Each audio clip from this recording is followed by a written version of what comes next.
राणा जी, आपका स्वागत और धन्यवाद। ये 8 सीटों पर जहां मुकाबला है, आप क्या असेस करते हैं कि इधर क्या चल रहा है? कौन से मुद्दे इस बार ज्यादा उठे? कोर इशूज ज्यादा चले या फिर जो 14, 17, 19, 22 में चले वो सारे इशूज ज्यादा हावी रहे? देखिए, आप सभी को नमस्कार। धन्यवाद मुझे जोड़ने के लिए। आपके दर्शकों को नमस्कार। बहुत ही रोचक चुनाव हो रहा है इस बार पश्चिमी उत्तर प्रदेश में। और पहले चरण की आपने देखा कि वोटिंग में किस तरह से एक एक सीट पर बहुत जबरदस्त फाइट हुई है। जी, ठीक वैसा ही सीन दूसरे चरण में भी दिखाई देता है।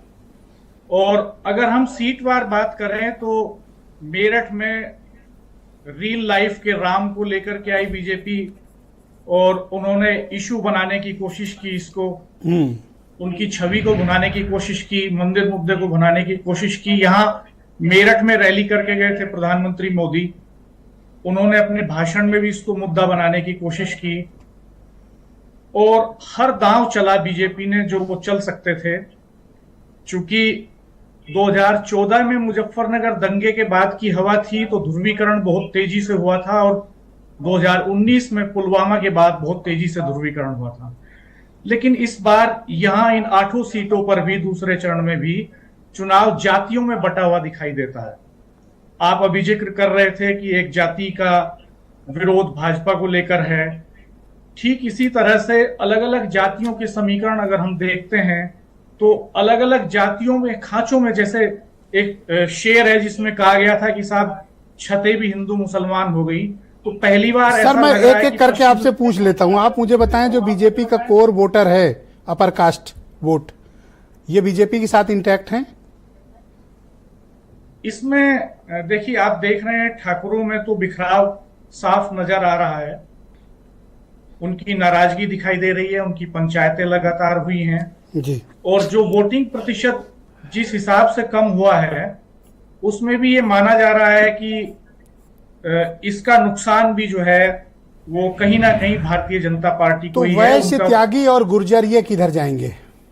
ये किसके साथ दिख रहे हैं? देखिए, त्यागियों की नाराजगी भी दिखती है। पहले चरण में हमने देखा मुजफ्फरनगर में उन्होंने कैंडिडेट उतारा था, दूसरे चरण में मेरठ में उन्होंने बीएसपी ने टिकट दे दिया है। तो त्यागियों के नेताओं ने उनको सपोर्ट करने की बात कही है। तो एक ही सीट पर ना, मेरठ ही तो दिया है, बाकी तो 7 सीटें फ्री हैं। वहां तो त्यागी बीजेपी के साथ कोर वोटर रहा है उनका। लेकिन उनके जो लोग हैं वो बाकी सीटों पे भी ये मैसेज दे रहे हैं और वो लगातार इशू बना रहे हैं, मीटिंग्स कर रहे हैं। तो कहीं ना कहीं ये बिखराव जरूर होगा इसमें, ऐसा प्रतीत होता है। आप क्या मानते हैं जो सबसे महत्वपूर्ण कारक है अपोजिशन के लिए? मुसलमान बटा है, बीएसपी में भी जा रहा है, या फिर वो सपा और कांग्रेस के साथ है? मुसलमानों में क्या है? मुसलमान बढ़ता हुआ नजर नहीं आ रहा है कहीं भी और वो मजबूती के साथ सपा और कांग्रेस के साथ खड़ा दिखाई देता है। विपक्ष के लिए बड़ी चुनौती कैसे, मतलब है। क्यों आपको ऐसा लगता है कि जबकि बीएसपी ने कई जगह मुस्लिम उम्मीदवार दिए हैं तो ये बढ़ता हुआ क्यों नहीं दिखता? दरअसल जब हमने यहाँ पे मुस्लिम वोटर्स से बात की तो उनका कहना था कि सेंटर में रिप्लेस कर रहा है ये गठबंधन और मायावती गठबंधन का हिस्सा नहीं है। तो कहीं ना कहीं एक मैसेज तो उनको ये भी लगता है कि मायावती का जो कैडर वोट है उसमें भी बिखराव है और वो लगातार पिछले चुनावों में जिस तरह से सिमटा है उसको लेकर भी आशंकित हैं मुस्लिम वोटर्स।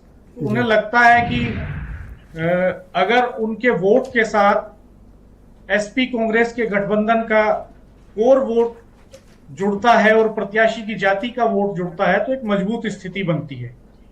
तो इसलिए उनका रुझान उसी तरफ ज्यादा दिखाई दिया है। अपवाद के तौर पर हम देखें कि पिछले चरण में नगीना में जरूर बिखराव दिखाई दिया, वहां चंद्रशेखर पर भी जा रहा था मुस्लिम वोट, समाजवादी पार्टी पे भी जा रहा था और बीएसपी पे भी जा रहा था। लेकिन इस चरण में हम देखते हैं मैक्सिमम सीटों पर, ये जो 8 सीटें हैं, यहाँ कोई द्वंद्व दिखाई नहीं देता। दो ताकतवर कम्युनिटी है, मैं उनका जिक्र करना चाहूंगा, जाट और गुर्जर इस इलाके में।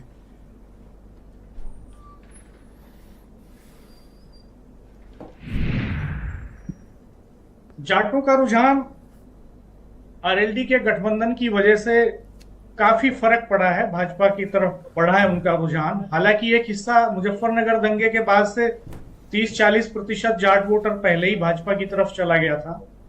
अब बाकी जो बचा है उसको कन्विंस करने में सिंपैथी कार्ड के जरिए जयंत चौधरी काफी हद तक कामयाब दिखाई दिए हैं। वो भारत रत्न का मुद्दा हो चौधरी साहब को, या फिर वो कई जगह, जैसे उनके पास 2 कैंडिडेट्स थे, 2 सीटों पर वो लड़े, इस बार भी वो बागपत में लड़ रहे हैं, तो एक जमीनी तो आप ये मानते हैं कि जयंत को साथ लेने से बीजेपी को थोड़ी बढ़त मिली इस इलाके में?